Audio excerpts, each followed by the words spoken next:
So I've got a DVD shelf in my stairwell that has a ductwork running up through it.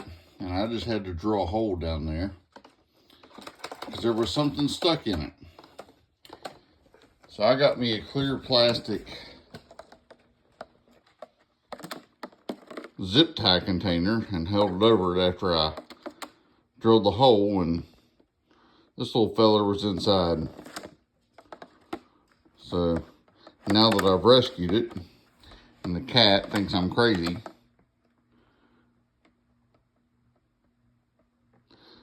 I'm going to take it outside and release it. Take the lid off of it and let this little buddy out.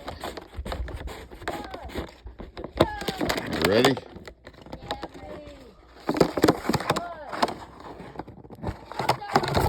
There he goes.